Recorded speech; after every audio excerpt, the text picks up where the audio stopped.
نہ کسی نے بیٹا دیا ہے دین کے لیے، نہ کسی نے گھر لٹایا ہے دین کے لیے. کتنا مشکل ہے دین پہ قائم رہنا. فلسطین والوں سے جا کر کے پوچھو. اللہ، ہاں فلسطین والوں سے جا کر کے پوچھو. آج دعاؤں کے لیے ہاتھ ہمارے نہیں اٹھ رہے. کئی بار لوگ کہتے تھے نہیں مولانا جلسے میں فلسطین کے بارے میں بات نہ کرنا. میں نے کہا آگ لگے ایسی محفلوں کو جہاں حضور کی امت کے درد کی بات نہ کی جائے، جہاں تک کی امت کی بات نہ کی جائے. کہ امت صرف مٹھی پر جماعت نہیں ہے، کہ امت کسی حد میں متعین نہیں ہے. پوری دنیا کے اندر جہاں جہاں مصطفیٰ کے امتی ہے، ایک دوسرے سے لا الہ الا اللہ کا رشتہ جڑا ہے، محمد رسول اللہ کا رشتہ جڑا ہے. ہم فلسطین والوں سے اس لیے پیار نہیں کرتے کہ ان کی جنگ اپنی، ان کی جنگ کسی حکومت کی جنگ ہے، ان کی جنگ کسی کے قبضے کی جنگ ہے. اس لیے ان سے پیار کرتے ہیں کہ ان کی جنگ اللہ اور اس کے رسول کے لیے ہو رہی ہے، دین کے لیے ہو رہی ہے. میں چیلنج کرتا ہوں ساری دشمن طاقتوں کو. میں یار آپ سے بھی کہنا چاہتا ہوں، تم یہ سوچتے ہو کہ کوئی مدد آئے گی، ہمارے پاس لڑنے کی طاقت نہیں ہے. نہیں جانتے ہو رب نے سب سے بڑی پاور مجھے سجدے کی شکل میں دی تھی. کم سے کم سجدے کرنے لگ جاؤ، اللہ کی بارگاہ میں رو کے فلسطین کے لیے دعائیں کرنے لگ جاؤ. ابھی کچھ دن پہلے کی بات ہے، وہاں کی پناہ گاہوں پر جب بمباری کی گئی، آگ لگائی گئی ہے، تو تقریباً 44 بچوں کو زندہ جلایا گیا. کون جانے بچوں کا درد کیا ہوتا ہے. جن ملکوں پر امید کر کے بیٹھے ہو، مسلم 57 ملک کہے جاتے ہیں. میں تو ترکستان سے لے کر کے سعودیہ کے عیاشوں تک کی بات کر رہا ہوں. جسے حضور کا درد نہیں ہوگا وہ امت کا کیا درد کرے گا. ہم جانتے ہیں کہ امت کسی جلال کے کرم پہ نہیں ہے، یہ امت کسی عیاش کی دولت پہ نہیں ہے. خدا کی قسم دیکھنا کرم مدینے سے ہوگا، مدد فلسطین کے اندر پہنچ جائے. کیا کہنے مفتی صاحب، سیدھا بات. دنیا کہتی ہے ترکستان ترکستان، آگ لگے ایسی حکومتوں کو. اللہ سلامت رکھے انشاءاللہ. میں تو پوچھنا چاہتا ہوں ان عیاشوں سے کیا جواب دو گے قیامت میں حضور کو؟ کون سا منہ لے کے جاؤ گے اللہ رسول کی بارگاہ میں؟ تم ایسو عشرت میں ڈوبتے رہے، غیرت نہیں آتی ہے. لوگ بیٹھ کے باتیں ملاتے ہیں، حکومت دین مدینے سے آیا ہے، ہمارے لوگوں کا قبضہ مدینے میں ہے. آگ لگے تم جیسے لوگوں میں. مفتی اعظم نے کہا تھا تیرے محبوب کا پیارا چمن کیا برباد، علاقہ نشتی یہ نکلے بلا مدینے سے. یہی دن رہ گئے تھے، اب تو وہاں پر عیاشی کے اڈے کھولے جا رہے ہیں. عرب کی زمین پر جوئے خانے کھول دیے گئے ہیں، شراب کی بھی فیکٹری لگا دی گئی ہے، بیئر کی شاپ عرب میں کھول دی گئی ہے. اب بتاؤ زلزلے نہیں آئیں گے تو کیا ہوگا، طوفان نہیں آئیں گے تو کیا ہوگا، یہ گرمی بڑھ کر کے 53 ڈگری نہیں پہنچے گی تو کیا ہوگا. کون سا کام تم نے بابادی کا کیا ہے، کون سا کام کیا ہے. تم نے کم سے کم حضور کی زمین کو محفوظ رکھا ہوتا، اس زمین کے تقدس کو جب فعال نہ کیا ہوتا.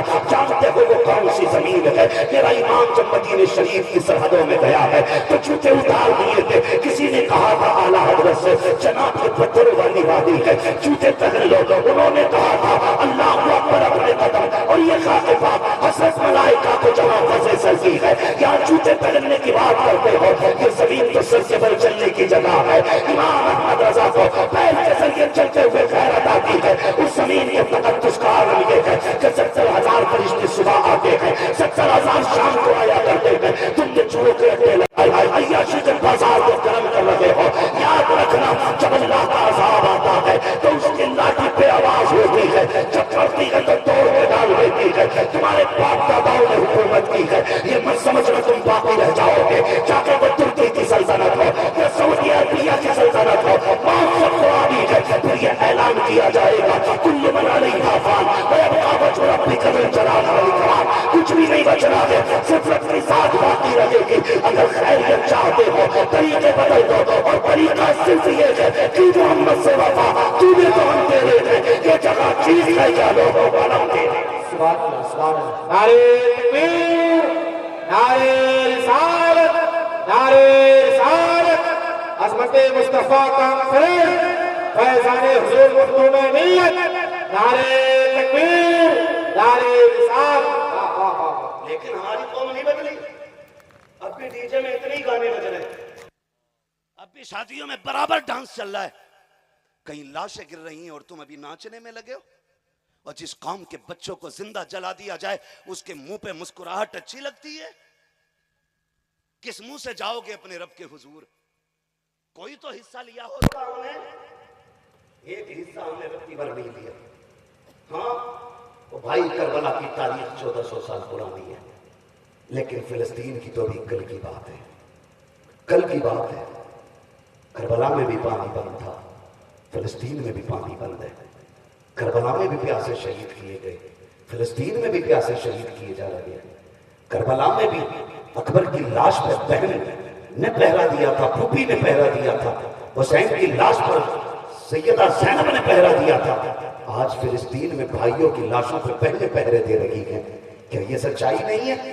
اور میں کہنا یہ چاہتا ہوں، امن کی بات کرنے والے، اسلام کو آتنک کا ٹھیکیدار بتانے والے، آج تاریخ اٹھا کے دیکھو، چلو شکر ہے کفر بے نقاب تو ہوا، دنیا کو پتا تو چلا آتنک وادی کون ہے، امن وادی کون ہے۔ یہ تو جان گئی کہ کم سے کم بچوں پہ تو بڑے بڑے ظالم بھی ترس کھایا کرتے ہیں۔ یہ کتنی بدبخت ریاست ہے جس نے بچوں کو خیموں کے اندر زندہ جلا دیا۔ اور بھائی یہ تمہارا دھرم ہے، آگ لگے تمہارے جیسے دھرموں کو اور تمہاری جیسے نظریے رکھنے والوں کو۔ تمہیں پتا ہے محبوب علیہ السلام دیکھو، مذہب اسلام کو دیکھو، آج ہمیں ہوش میں آنے کی ضرورت ہے۔ نوجوانوں یہ شادی کی باجے گاجے بند کرو، یہ تماشے بند کرو، آتش بازیاں بند کرو۔ اگر رب نے دولت سے نوازا ہے، اگر پیسے والے ہو، مرنا سبھی کو ہے، امیر بھی مرے گا غریب بھی مرے گا۔ کسی کے جنازے میں سونے کی چادر نہیں ہوگی، کسی کی قبر میں سونے کی اینٹ نہیں لگنی ہے، سب کو مٹی میں لے ڈنا ہے، سب کے اوپر لکڑی کے تختے لگنے ہیں، سب کے اوپر مرو مٹی پڑنی ہے۔ کوئی نہیں ہوگا کسی کا مددگار۔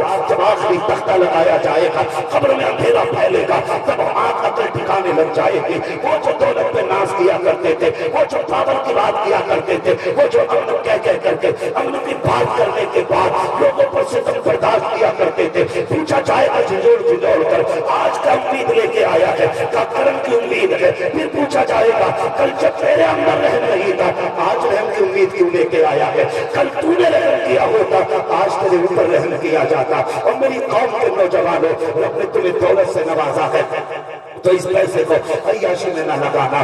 دولت کی آپ اپنی کمائی ہوئی محنت کی دولت کو باجے کاجے میں خرچ مت کرنا، کیجے کاجے میں نہ لگانا، آتش بازی میں نہ لگانا۔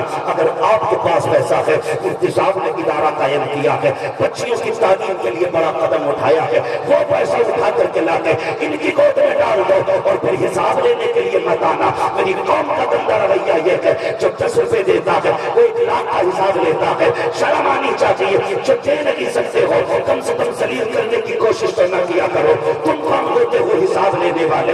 حساب کا ایک دن اللہ نے مقرر کیا ہے، اللہ حساب لے گا۔ تمہیں اگر نیکی چاہیے اس پیسے کو اٹھاؤ، ان کی گود میں لا کے ڈال دو۔ خدا کی قسم اگر تیرے پیسے سے کوئی بیٹی عالمہ بن گئی، فاضلہ بن گئی، اگر کسی کے گھر کے اندر تیرے دیے ہوئے پیسے سے حیا کا پردہ آ گیا، شرم کا زیور لگ گیا اور اس کی گود میں کوئی اولاد آئے گی، وہ ڈانسر نہیں ہوگی بلکہ کوئی صلاح الدین ایوبی ہوگا، کوئی محمد بن قاسم ہوگا، کوئی طارق بن زیاد ہوگا، وہ تیری ہوگی۔